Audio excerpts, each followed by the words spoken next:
এই যে একটা ছোটোবেলায় টিভিগুলো আমরা খুব ব্যবহার করি, এখন আর টিভি করি না। কত রকম লাগবে বলো, এটা লাগবে অনেক লাগবে।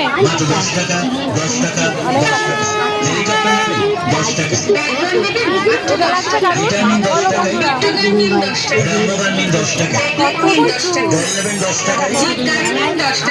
মনে হচ্ছে আমি দোকান খুলে বসেছি, তাই মনে হচ্ছে।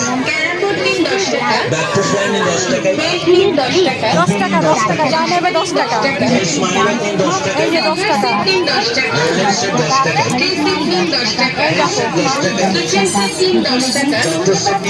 দেখে মনে হচ্ছে সব নিয়ে চলে যায়। এত ভালো লাগছে দেখতে, এত সুন্দর লাগছে। আর মেলা মানে একটু কালারফুল ব্যাপারটা আছে। তো দেখো কত সুন্দর লাগছে। যাক, আর কিছু না নিয়ে কটা ঝুড়ি তো দেখি, ঝুড়ি তো নেবো। ঠিক আছে, বাই বন্ধুরা। কেনাকাটা করবো আর ফুচকা খাবো, খেয়ে বাড়ি। বাই, চলো।